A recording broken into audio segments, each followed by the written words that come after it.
Trapped in a room with 6 other people, there is a killer among the group. What seems to be an innocent tabletop game has taken a turn for the worse. You must find out who the killer is before you are all killed one by one. Who is the odd one out, and why is the killer doing this? What would you do and how would you react? In this video, I'm going to break down the mistakes made, analyze the best course of action to take, and how to survive in Rabbit's Doubt. Before we begin, if you enjoy these types of how to beat videos, I would greatly appreciate it if you could subscribe. I'm a pretty small channel, so every subscriber would help. Recommending these videos to your friends can also help me grow. Okay, back to the story. It seems like a normal day for our protagonist, Aikawa Yu. Rabbit Doubt is the new and trendy game that has been gaining a lot of traction recently, and many people are playing it online. It's a game where everyone is disguised as a rabbit. Among the rabbits are wolves. The goal of the game is to capture the wolf, while the wolf tries to hide and confuse other rabbits. Yu and Mitsuki love the game and decide to meet up with friends who they were playing with online. They meet Iji, Haruka, and Rei, and they all seem to get along. Everyone does their introductions, and they realize that Rei is in a wheelchair. She never mentioned it online, so they are all surprised. Hajime, the last member who usually plays with them online, doesn't show up, and the rest of them heads towards a karaoke bar. Okay, meeting up with friends you've played with online isn't such a bad idea, but it is pretty suspicious that you're meeting someone who you know nothing about. Yu doesn't seem to know who anyone in the group looks like, and I would at least make sure that the people I'm playing the game with are sane human beings. Also, how the fuck did Rei arrive in a wheelchair? When walking to the karaoke bar, it seems that others are pushing her there, so I would be questioning how she got through the crowded streets of Tokyo in a wheelchair. Yu asks Rei if he met her before, and she states that she performed a hypnosis show on TV 3 to 4 years back, and that's where he remembered her from. Mitsuki also chimes in stating that she loved that show and watched it every day. Apparently the show was cancelled after her tricks were revealed and she decided to run away. If you tell too many lies, you'll find yourself hung. As Yu gets up and goes to the washroom, he suddenly hears someone enter with him. He turns his back to see someone dressed in a rabbit mask. Holy f***, he exclaims as he is suddenly knocked out. Yu wakes up to find himself trapped in a room with Mitsuki and Hajime, the other person who didn't show up today. Hajime tells him to calm down, and Yu turns his back only to see Rei's dead body strapped to the wall. She has been killed. Trying to escape, he heads towards the door, but nothing budges. Next to the door lies a scanner, and I'm wondering how this thing will open. Okay, at this point, I would look over my body to see if I'm in any immediate danger. I would look for any accessories that might be around my body, or look for scars to see if something was inserted inside. It is likely that whoever brought me here made sure that I couldn't escape, so escaping wouldn't be my #1 priority. Instead, my priority would be focused on gathering information and looking out for anything or anyone that would be threatening to me. We need to unlock these doors, so looking around the room or your body to find keys would be my first action. Since there are only 3 of us here, I would be suspicious of Iji and Haruka as they are nowhere to be found. The door behind them starts opening and it seems like the killer is about to enter. However, it is revealed to be Haruka, and it seems that she was also knocked out and woke up here unbeknownst to what's going on. They notice a barcode above her chest and she tells them that she used it to unlock this door. That's how she was able to find them and get in. Iji appears from the same direction Haruka entered, and the gang is all gathered up. Haruka tries opening the other door, but the door doesn't budge. Her barcode doesn't work. Mitsuki notices that she has a barcode on her neck, and with this information, we know that the barcodes will only work once, so use them reasonably. They make their way back to the original room, and notice that Rei's phone is buried under the rubble. Opening it, the message states, "Game start." Written in blood on the wall states, "Atonement for killing both legs. The liar must die." The killer is in this room, and we must find out who it is. They fight amongst each other, and Yu is knocked out by Iji. Waking up, the gang tells Yu that they locked Iji up in one of the rooms. They were all searching for exits, and Iji anonymously unlocked one of the rooms without telling anyone. Hajime thinks that Iji is suspicious, so as Iji enters the only room with an open door, Hajime closes it behind, trapping him inside. The only way to open the door is to use another code. Okay, this was probably the dumbest thing you could do in this situation. The only way we can survive and escape are through these barcodes. Locking someone inside a door, with the only way of escape being to use another barcode, is basically just throwing away your chances of survival. We need to use these more efficiently. There are other ways to handle suspicious people, such as tying them up or trying to reason with them. I'd be suspicious of Hajime since he's the one who locked Iji in the room. If this was an online game of Rabbit Doubt, given that Hajime was innocent and actually a rabbit, I'd report him for griefing the game since that was such a questionable play. Yu wants to open the door, and Hajime tells him that he can save Iji if he wants. Going into the washroom, he looks around his body only to realize that he has no barcode. The others don't know this, and he is panicking and questioning why he doesn't have a code.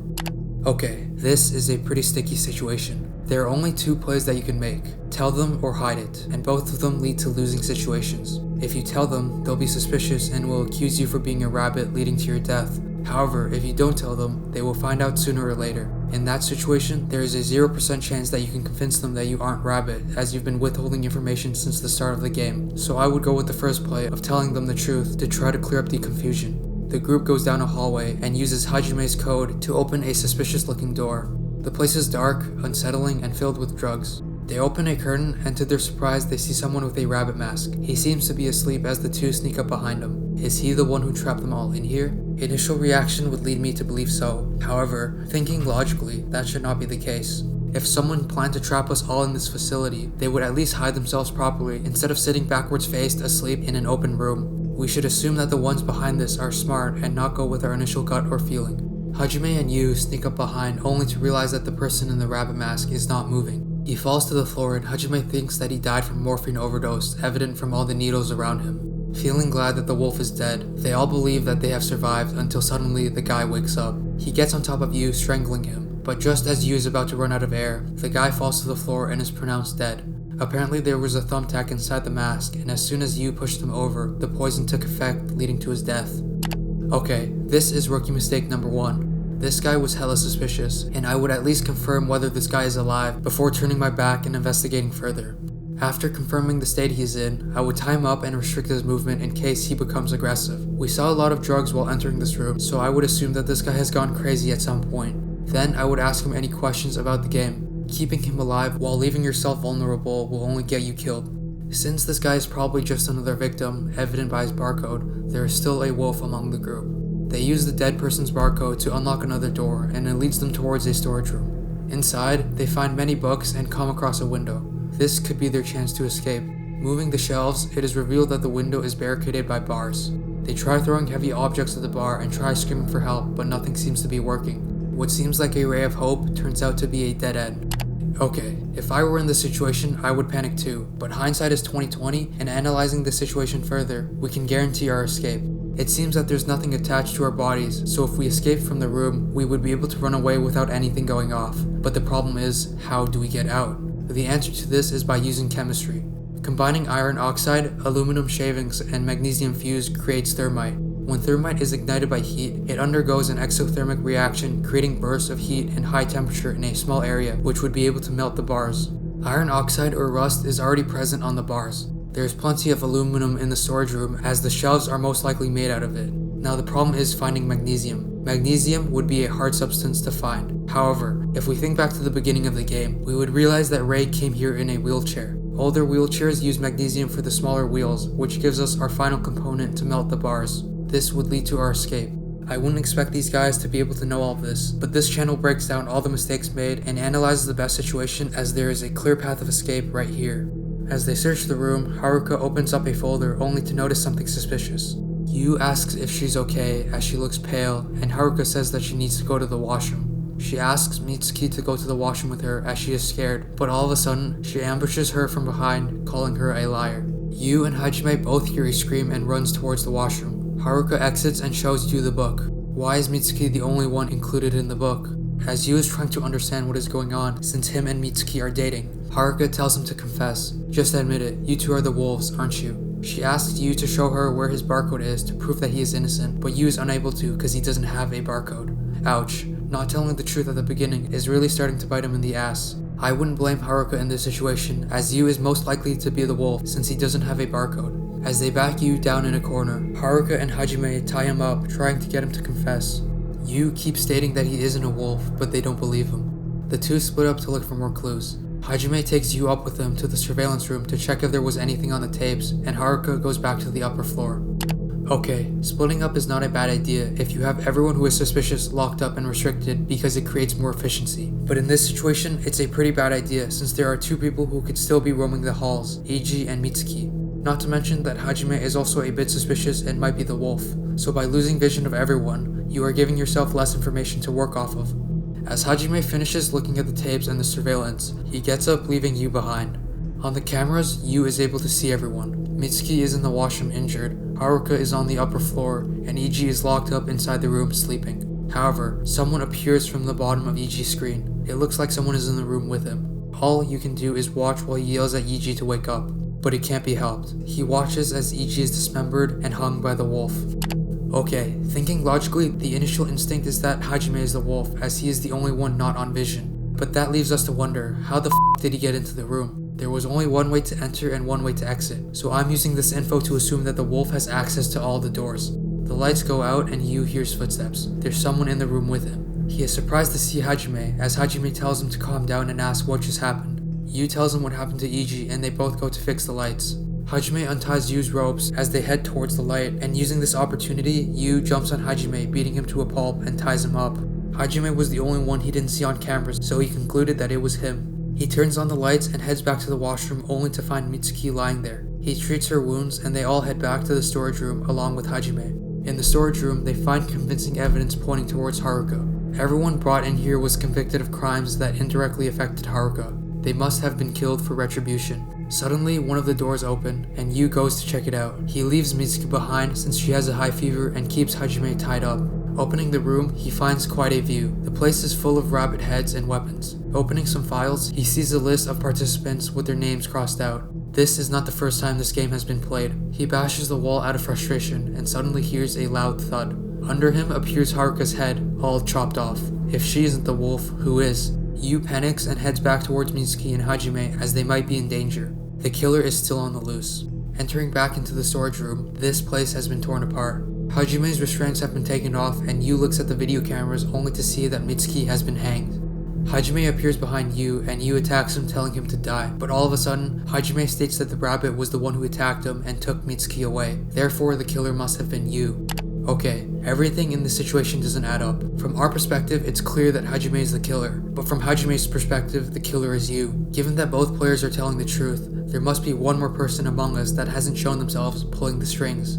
They both talk it out, and after clearing up the misunderstandings, Hajime seems to know who the killer is. He tells Yu to wait as he grabs a knife to go hunt the wolf, but as he exits the room, he is stabbed with a knife. Yu tries to treat his wounds, but it seems that Hajime is unconscious. With Yu being the only remaining player in the game, he gathers all the weapons he can find. He will kill the wolf with his own hands. All of a sudden, the power goes out. It seems that the wolf is playing with his prey. Okay, having the power go out might seem detrimental to us, but let's stop and calmly analyze the situation. This means that the wolf will also have impaired vision. Thinking analytically, I would hide in a dark area of one of the rooms and wait for sound cues that would let me know where the wolf is hiding. This has become a mental game with our vision impaired, so being calm and controlling our breathing will help us survive. Yu hears a sound in the washroom and slowly creeps his way inside. He opens the stall only to find that the wolf is not there and is suddenly attacked from behind. He pins the wolf down and has him in his grasp. Taking the mask off, he is surprised by what he sees. "Huh? You should be dead," he exclaims as the wolf gets free of his grasp and knocks him out. "Why are you the wolf?" Yu states before falling unconscious.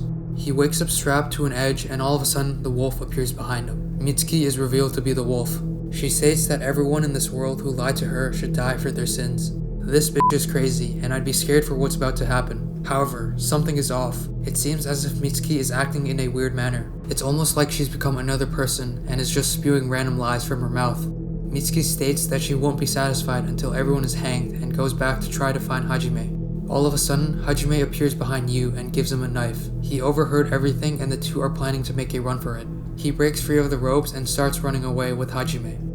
Okay, running away is not a play that I would make. At this point, I would just hide in a corner, wait for Mitsuki to come back and ambush her. Running away is also another option, but given that she is a wolf, she probably knows this place better than anyone, so a surprise attack would be way more effective. Mitsuki comes back only to realize that the ropes have been untied. She starts hunting them down, and it seems that she is spewing more and more bullshit.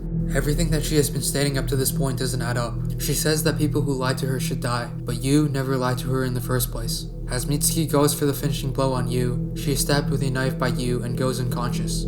Carrying Mitsuki to the final door, Yu uses her barcode to try and open the final door. Only the wolf's barcode can open up the final door, so he assumes that Mitsuki will be able to open the door. But as Yu uses Mitsuki's code to open the door, access is denied. The door doesn't budge. If her code doesn't work, whose does? He hears footsteps behind him, and to his surprise, enters Rei. She doesn't need a wheelchair and is able to walk. What is going on? Turns out that she was the one behind the entire game, planning everything out. She was the wolf among the group. She was brainwashing Mitsuki and feeding her lies through hypnotism. That would explain why Mitsuki was acting weird and spewing random lies. This all makes sense now. Ray was the suspicious one from the start. How the f was she able to meet up with all of them in a wheelchair, and her suspicious past of hypnotism was pretty skeptical. Stating, "We won't be meeting again, this is goodbye," she leaves Mitsuki and Yu locked in the room, unable to move. But what do you guys think? Do you think you would be able to survive Rabbit's Doubt? Rabbit Doubt is part 1 of a 3-part series pertaining to the game of Rabbit Doubt. If you want to see more of the series, don't forget to subscribe. I'm a pretty small channel, so every subscriber would help. Recommending these videos to your friends can also help me grow. Comment down below if you want to know what happens next and if you want to see a part 2 of this 3-part series. That is all for this video. This has been Hyacinth. Peace.